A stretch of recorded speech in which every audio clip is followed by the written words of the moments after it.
اللہ الرحمن الرحیم۔ حضرت ابن عباس رضی اللہ تعالی عنہما کی مفسرانہ شان۔ شفیق تابعی راوی ہیں کہ ایک مرتبہ حج کے موسم میں عبداللہ بن عباس رضی اللہ تعالی عنہما نے خطبہ دیا اور اس میں سورہ نور کی تفسیر بیان کی۔ میں کیا بتاؤں وہ کیا تفسیر تھی، اس سے پہلے نہ میرے کانوں نے سنی تھی نہ آنکھوں نے دیکھی تھی۔ اگر اس تفسیر کو فارس اور روم والے سن لیتے تو پھر اسلام سے ان کو کوئی چیز نہ روک سکتی تھی۔ نگاہ عمر رضی اللہ تعالی عنہ میں مقام ابن عباس رضی اللہ تعالی عنہما۔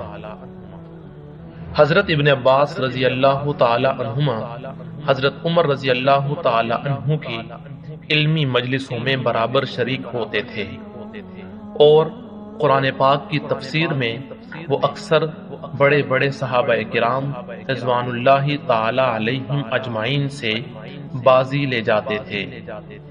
ایک دن فاروق اعظم رضی اللہ تعالی عنہ کے حلقہ مجلس میں اکابر صحابہ کرام کا مجمع تھا۔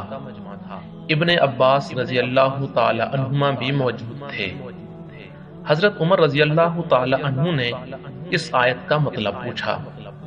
اعوذ باللہ من الشیطان الرجیم ایود احدکم ان تکون له جنت من نخیل واعناب تجری من تحتها الانہار له فیها من کل الثمرات واصابه الکبر وله ذریة ضعفاء فاصابها اعصار فیہ نار فاحترقت كذلك يبين الله لكم الآيات لعلكم تتقون۔ ترجمہ: کیا تم میں سے کوئی اس کو پسند کرے گا کہ اس کا کھجور اور انگور کا ایک باغ ہو جس کے نیچے نہریں رواں ہوں، اس کے لیے ہر قسم کے پھل اس میں موجود ہوں، اور اس شخص پر بڑھاپا آ گیا ہو اور اس کے ناتواں بچے ہوں۔ اس حالت میں اس باغ پر ایسا بگولا آیا جس میں آگ بھری تھی، اس نے باغ کو جلا دیا۔ اسی طریقے سے اللہ تعالیٰ تمہارے لیے کھول کھول کر نشانیاں بیان کرتا ہے، شاید تم تقوی اختیار کرو۔ لوگوں نے اس کے جواب میں کہا واللہ اعلم۔ حضرت عمر رضی اللہ تعالی عنہ کو اس بے معنی جواب پر غصہ آ گیا۔ بولے اگر نہیں معلوم تو صاف صاف کیوں نہیں کہتے کہ نہیں معلوم؟ ابن عباس جھجکتے ہوئے بولے میں کچھ عرض کرنا چاہتا ہوں۔ فرمایا تم اپنے کو چھوٹا نہ سمجھو، جو دل میں ہو بیان کرو۔ حضرت عبداللہ بن عباس نے عرض کیا اس میں عمل کی مثال دی گئی ہے۔ جواب اگرچہ صحیح تھا تاہم ناکافی تھا۔ حضرت عمر رضی اللہ تعالی عنہ نے فرمایا کہ اس میں اس دولت مند کی تمثیل ہے جو خدا کی اطاعت بھی کرتا ہے لیکن اس کو شیطانی وسوسہ گناہوں میں مبتلا کر دیتا ہے اور اس کے تمام اچھے اعمال برباد ہو جاتے ہیں۔ ایک تفسیری نقطہ: ایک مرتبہ حضرت عمر رضی اللہ تعالی عنہ نے صحابہ کرام کے مجمع میں سوال کیا کہ حضرت صلی اللہ علیہ وسلم نے فرمایا ہے کہ لیلۃ القدر رمضان کے اخیر عشرہ کی ایک طاق رات ہے، تم لوگ اس سے کون سی طاق رات سمجھتے ہو؟ کسی نے 7ویں، کسی نے 5ویں، کسی نے 3ری بتائی۔ حضرت عمر رضی اللہ تعالی عنہ ابن عباس سے بولے کہ تم کیوں نہیں بولتے؟ انہوں نے عرض کی اگر آپ فرماتے ہیں تو مجھے کیا عذر ہو سکتا ہے؟ حضرت عمر رضی اللہ تعالی عنہ نے فرمایا میں نے بولنے ہی کے لیے تمہیں بلایا ہے۔ انہوں نے عرض کی پھر میں اپنی ذاتی رائے دوں گا۔ فرمایا ذاتی رائے ہی تو پوچھتا ہوں۔ انہوں نے فرمایا کہ میں نے حضرت صلی اللہ علیہ وسلم سے سنا ہے کہ اللہ تعالیٰ نے 7 کے عدد کو بہت اہمیت دی ہے، چنانچہ فرمایا ہے کہ 7 آسمان 7 زمین۔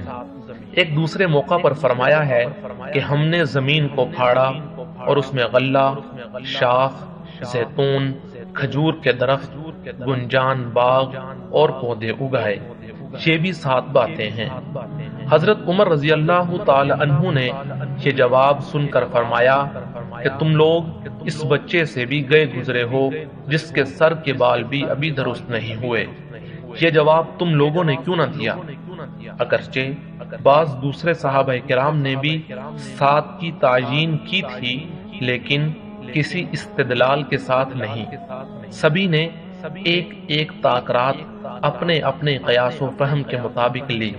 کسی نے 7 کی شب بھی لی، لیکن ابن عباس نے قرآن سے اس کی تائید پیش کی۔ حضرت ابن عباس رضی اللہ تعالی عنہما تفسیر میں نہایت دلیری سے کام لیتے تھے۔ بعض محتاط صحابہ کرام اس دلیری کو ناپسند کرتے تھے، لیکن بالآخر ان کو بھی ان کی مہارت تفسیر کا اعتراف کرنا پڑا۔ حضرت ابن عمر رضی اللہ تعالی عنہ کے نزدیک مقام ابن عباس۔ ایک مرتبہ حضرت ابن عمر رضی اللہ تعالی عنہما کے پاس ایک شخص آیا اور اس نے آیت کانتا رتقن ففتقناہما کا مطلب پوچھا۔ انہوں نے امتحان کی غرض سے ابن عباس رضی اللہ تعالی عنہما کے پاس بھیج دیا کہ ان سے پوچھ کر مجھے بھی بتاؤ۔ اس شخص نے جا کر پوچھا تو انہوں نے فرمایا کہ آسمان کا فتق یہ ہے کہ پانی نہ برسائے، زمین کا فتق یہ ہے کہ نباتات نہ اگائے۔ سائل نے واپس آ کر یہ جواب حضرت ابن عمر کو سنایا تو انہوں نے جواب میں فرمایا کہ ابن عباس کو نہایت سچا علم مرحمت ہوا ہے۔ مجھ کو تفسیر قرآن میں ان کی دلیری پر حیرت ہوتی تھی، لیکن اب معلوم ہوا کہ در حقیقت علم انہی کا حصہ ہے۔ حضرت ابن عمر رضی اللہ تعالی عنہما اس کے بعد قرآن کے سائلین کو خود جواب نہ دیتے تھے، بلکہ ابن عباس کے پاس بھیج دیتے تھے۔ ایک مرتبہ عمر بن حبشی نے ایک آیت کے متعلق ان سے سوال کیا تو انہوں نے اس سے فرمایا کہ ابن عباس رضی اللہ تعالی عنہما سے پوچھو۔ قرآن کے جاننے والے جو لوگ باقی رہ گئے ہیں ان میں سب سے زیادہ معلومات وہی رکھتے ہیں۔ ناسخ و منسوخ کے عالم۔ علوم قرآنی میں علم النسخ کی اہمیت بالکل عیاں ہے۔ حضرت ابن عباس رضی اللہ تعالی عنہما اس بحر زخاد کے بھی شناور تھے اور تمام ناسخ اور منسوخ احکام ان کے ذہن میں مستحضر تھے۔ یہ اس علم کو اس قدر اہمیت دیتے تھے کہ بغیر اس پر حاوی ہوئے واز کی لب کشائی کی اجازت نہ دیتے تھے۔ ایک مرتبہ کسی راستے سے گزر رہے تھے کہ ایک واعظ واز کہہ رہا تھا۔ اس سے پوچھا ناسخ و منسوخ جانتے ہو کسے کہتے ہیں؟ اس نے کہا نہیں۔ فرمایا تو تم خود بھی ہلاک ہوئے اور دوسروں کو بھی ہلاک کیا۔ فراست ابن عباس۔ گو حضرت ابن عباس رضی اللہ تعالی عنہما قرآن کی تعلیم میں بخل نہ کرتے تھے اور ان کا دروازہ ہر طالب قرآن کے لیے کھلا ہوتا تھا، تاہم وہ اس نقطہ سے بھی بے خبر نہ تھے کہ جب کثرت سے قرآن کی اشاعت ہوگی اور ہر کس و ناقص فہم قرآن کا مدعی ہو جائے گا تو امت میں اختلاف کا دروازہ کھل جائے گا۔ اس کی اس نقطہ رسی کا اعتراف حضرت عمر رضی اللہ تعالی عنہ کو بھی کرنا پڑا۔ حضرت عمر رضی اللہ تعالی عنہ نے اپنے عہد خلافت میں سارے ممالک مسلمہ میں حفاظ قرآن مقرر کر دیے تھے کہ وہ مسلمانوں کو قرآن کی تعلیم دیں۔ ایک دن ابن عباس رضی اللہ تعالی عنہما بولے کہ اب ان میں اختلاف کا تخم پڑ گیا۔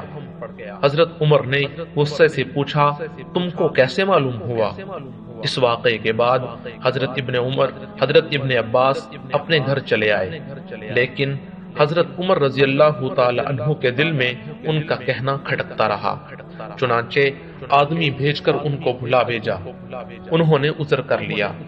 دوبارہ پھر آدمی بھیجا کہ تم کو آنا ہوگا۔ اس تاکید پر چلے آئے۔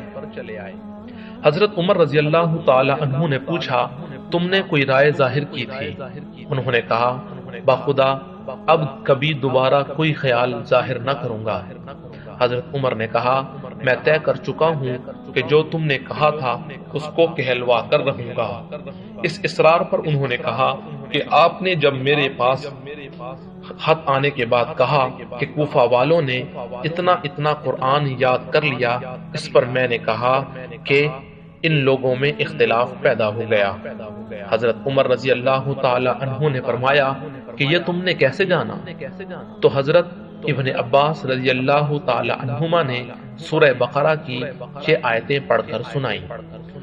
اعوذ باللہ من الشیطان الرجیم ومن الناس من يعجبك قوله في الحیاة الدنیا ويشهد الله على ما في قلبه وهو ألد الخصام وإذا تولى سعى في الأرض ليفسد فيها ويهلك الحرث والنسل والله لا يحب الفساد وإذا قيل له اتق الله أخذته العزة بالإثم فحسبه جهنم ولبئس المهاد ومن الناس من يشتري نفسه ابتغاء مرضات الله والله رؤوف بالعباد۔ اے محمد، لوگوں میں سے بعض ایسے آدمی بھی ہیں جن کی باتیں تم کو دنیاوی زندگی میں بھلی معلوم ہوتی ہیں، اور وہ اپنی دلی باتوں پر خدا کو گواہ بناتا ہے، حالانکہ وہ دشمنوں میں بڑا جھگڑالو ہے۔ اور جب وہ تمہارے پاس لوٹ کر جائے تو ملک میں پھرے تاکہ اس میں فساد پھیلائے اور کھیتی اور نسل کو تباہ کرے، اور اللہ فساد کو پسند نہیں فرماتا۔ اور جب اس سے کہا جائے کہ خدا سے ڈرو تو ان کو عزت نفس پر گناہ آمادہ کرے، ایسے شخص کے لیے جہنم کافی ہے اور وہ بہت برا ٹھکانہ ہے۔ اور لوگوں میں کچھ ایسے بھی ہیں جو خدا کی رضا جوئی کے لیے اپنی جان تک بیچ ڈالتے ہیں، اور اللہ بندوں پر شفقت فرمانے والا ہے۔